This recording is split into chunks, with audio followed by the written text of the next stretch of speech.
Willkommen. Welcome back to the channel. My name is Sean Huggins and this is React with Hugs. Thank you so much for being here. Today, I have a fun video planned for us. Check this out. The ugly side of studying in Germany. You should know this. This is from Max Joko, linked in the description as always. So, what is the ugly side of studying in Germany? Let's find out together. Los geht's. So far, you might have heard a lot of positive things about studying in Germany. That the country has high quality education, that there are many people from different cultures at the university, the beer, all the good stuff. But on this channel, I want to all the important stuff. Be transparent with you. So here is the full picture, the ugly side of studying in Germany and things you should know before studying here. Ooh. So the first thing people are not fully aware of are the high academic demands in Germany. I also wasn't aware of this when I started my university journey here, even though I went through the entire German education system. I really didn't know how high the workload at a university actually is.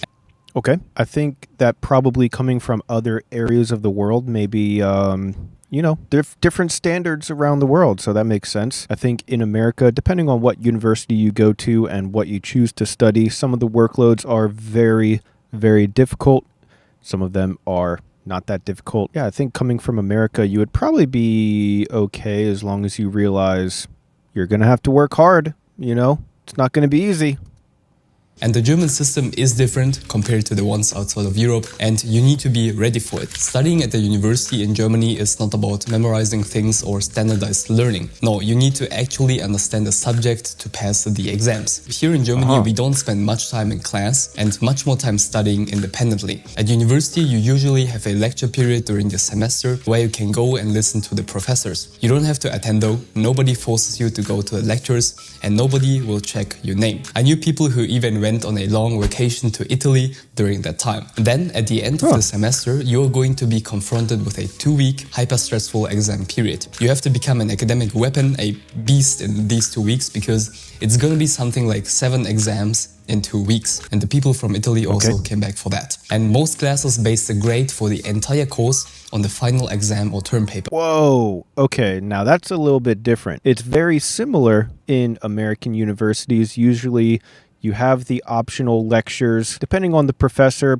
some professors make it mandatory, some have it as optional lectures. It just depends on the professor. But then usually all throughout the semester, you have smaller tests or projects or maybe a presentation. Like you have other stuff that you're supposed to be doing, but then you have the big final project, whether that's a final exam or a final paper or a final presentation at the very end. And that's usually most of your grade, but definitely not all of it. Usually it's a majority or a very large chunk of your final grade, but definitely not all of it. So that, yeah, that's pretty stressful, putting an entire semester into just one paper or one exam. Whew, that is stressful for sure. So during these 2 weeks, you have to perform. And this means that the final exam period at the end of each semester is a very intense time for all the students on the campus, and you can really feel the tension in the air. And one thing I can tell you is,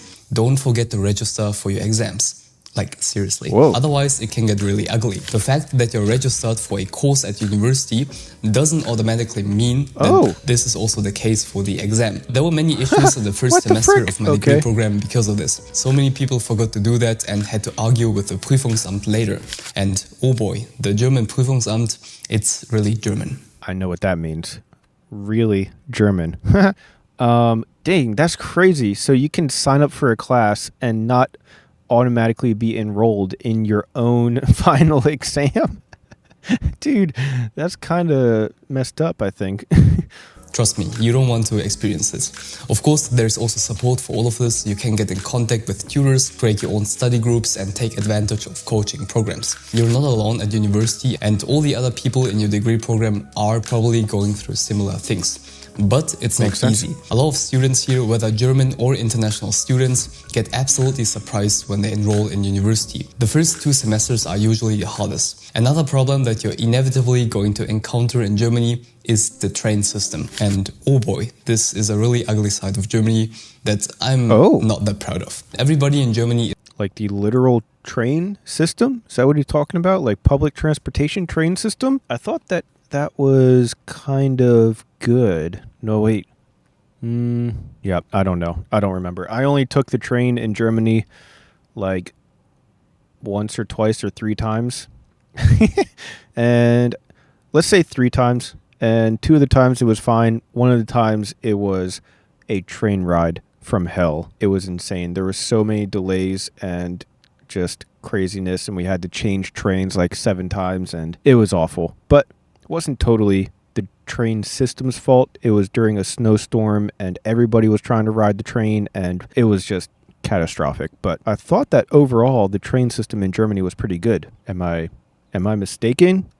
Maybe I am. Deeply annoyed by the train system because it's so garbage. And I can really understand that if you were to take a train in Germany and things go wrong, this can actually mess up your entire mood for the day. My heart goes out to all the students who have to take the S-Bahn or regional trains on a daily basis to get to a university. If you suddenly hear announcements about Weichenstörung or Signalstörung, your whole day is basically ruined. And I found it quite funny. We Germans are known for being on time, and they put so much emphasis on punctuality. Punctuality in the workplace and appointments. But when it comes to trains, well, something at some point must have gone terribly wrong. Every person here hates the Deutsche Bahn, the German train company, because their trains are known for being late all the time. And with late, I don't mean 3 or 10 minutes. No, I mean 1 hour or 3 hours. But in such a developed country like Germany, the train and public transportation Dude, 3 hours late? Is that real? system What? is supposed to be functioning properly, right? It's not. And I know we Germans complain a lot, but this is actually a valid reason to complain. The German train system has almost become a meme, and I think people here can deal with it because our expectations are now so low that we can't get disappointed anymore. In 2023, 36% of the regional and long-distance trains were late, and this number is increasing every year. Okay, that's actually insane. 36% are late. Dude, that's wild. Though, that checks out, because I rode the train 3 times. 2 of them was fine. 1 of them was terrible. The math checks out. Oh man, so that's if you funny. were to take an Interrail Express from Munich to Berlin, for example, there is a really high chance that there is going to be some kind of delay. 30 minutes or 3 hours, Oh my I don't know, gosh. both are very common. In addition to all of that, the trains also love to strike. Apparently, it's normal to have strikes in Europe, and every other month there is a big strike in Germany. A strike means that the employees stop working to go out and protest for higher pay. And during a strike, no train or plane is operating and traveling becomes a giant nightmare. Germany has strikes because there are no automatic increases in wages if inflation is high. So every time the labor unions have to negotiate with the employers to get a wage increase. And a lot of the time the negotiations get so heated that the unions decide to strike. It actually happens more than you think. Sometimes it's the taxi drivers, then the airlines, and also the trains. Sometimes I wonder where my tax money is actually going. So next, let me address more or less the elephant in the room. You need German language skills in Germany, otherwise it's gonna be difficult. And I think every person who is living I am walking proof of that because I did not have German skills while I was living in Germany. I worked really hard to learn enough German to get by, but the first year or so, ooh, man, very, very hard. in Germany right now and watching this video can confirm this. For most people, the German language is key to being able to succeed here in Germany, both at university and in your job. Yes, most Germans can speak English. They're actually not that bad, but they actively avoid speaking it. Why speak a lot of English when you're in your home country, right? Sure, you can find a lot of English-speaking friends, and there are many international students, especially in big cities. But this means that you will also end up in a bubble. And I can speak from my own experience. Once you get too comfortable in any sort of bubble, stepping out of it becomes harder and harder. The competition for English top programs at university and jobs in English is also very, very high. Not many spots are available, but so many people go after these kind of jobs because, yeah, learning an additional language is hard. And a lot of people simply don't want to do that. But if you can speak German, your opportunities are going to increase like crazy. In your day-to-day life, you need to go to the supermarket, to the doctor, to the government. You cannot expect everyone to be fluent in English. And if you're living in a smaller town, it's even more important to be... Yeah. I made that mistake too. I lived in a very, very small town of 2,000 people or something like that. I forget, but yep. Can confirm. Very difficult.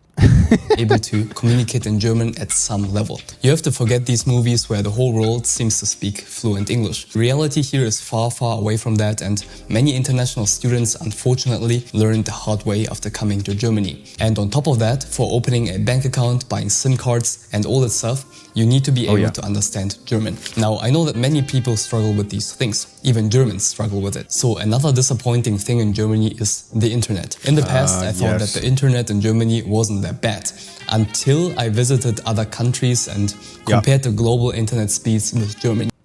Yeah, this is definitely noticeable. You know, coming from major metropolitan areas in America where we have, you know, high-speed internet in every house if you want to Germany where, you know, you might be in a pretty developed area, you know, in a smaller town, but still a town, or a small-ish kind of city town, like somewhere in the middle range, and the internet is just very slow or non-existent, and there's no, you know, high-speed internet, or you might be driving around and have absolutely no cell service at all, which happens quite a lot actually in Germany when you're driving around, at least for me, driving around doing road trips or something, and you're in a small little town in Germany somewhere and you have no signal, and you're like, oh, there goes my navigation. Great. I guess we'll just keep going, figure it out. So that's definitely a thing, but also I think in like the bigger cities in Germany, you're probably perfectly fine, I would have to assume, right? Right? Probably. And oof, that was a bit of a shock. Apparently, Germany's internet connection is known around the world as one of the slowest and most unreliable in Europe. Oh, wow. And let me tell you, it's Hold on a second, let's go back. Around the world as one of the slowest and most unreliable in Europe. Oh, wow. All right. We got broadband upload speed across European markets. This is where I need to focus in here and see where should I be living as a YouTuber, because upload speed is most important after all. So looks like Spain and France are the highest by quite a bit, actually. Interesting. And then, all right, where's Germany? All the way down here? Germany. What the heck are you doing? Greece. Jesus. Greece. Just don't pay attention to Greece. I'm just going to put this here. Don't even look at Greece.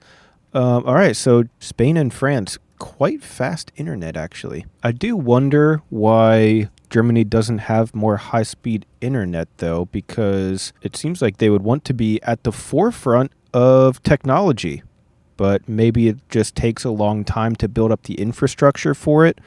I could definitely see that being the case with how bureaucracy is in Germany, but I don't know. And let me tell you, it's frustrating when your website is loading too slowly or your Zoom call suddenly gets disconnected. I think it's genuinely hard for some to move to the first European economic power and experience the internet like it's 2010. When it comes to internet and mobile offers, I feel like Germany is 10 years late. And the biggest problem is that a lot of people and companies are stuck in conservative ways. Especially if you live in the countryside, you will notice the lack of good internet infrastructure. In bigger German cities, it's okay. You get decent speed and mobile data coverage is also not that bad. In Germany, there are 3 big internet providers: Telekom, Vodafone and O2. And they basically control the entire infrastructure and the prices. I study computer science and good internet is the foundation of a good workflow. But my old internet provider has been so bad in fact that my Zoom meeting froze almost every time. So I recently switched my internet provider and I had to look at the prices. And compared to prices in other countries, let's see. Cost of mobile internet around the world for average cost for 1 gig of mobile data. Let's see here. Israel, the cheapest. Italy, very cheap. India, France is on here, and Spain is on here. So France and Spain both have incredibly fast internet, but also incredibly cheap internet. My YouTuber senses are tingling. Maybe I'm moving to Espanol. Oh, oui, oui. Or France. I don't know. Anyways, so we got Germany here, $2.67. That being said, that's like half as much as the United States. So Germany still has much cheaper mobile data than the United States on average. So at least you have that going for you. South Korea, very, very expensive internet, which is surprising. I would have expected them to be like at the forefront of technology and fair and cheap data prices and stuff like that. But I don't even know what St. Helena is, but just don't buy internet in St. Helena. Interesting. Anyways, though, wow, that was very interesting. I think that it's good to take a look at stuff like this because most of the time you hear about how amazing it is to study in Germany because it's free or close to free, maybe some small charges, but compared to like going to university in America, it's basically free. I mean, it's basically free comparatively. So you hear all these great things about studying in Germany, but you don't always hear about the kind of difficulties with it and whatnot. So I think that was good. That being said, though, I'm curious what you guys, the experts, have to say about it. What do you think of the video? Let me know your thoughts. Leave your mustard down in the comment section below. But that's all the time that I have for today. So thank you guys so much for being here. And as always, I'll see you guys next time. Peace.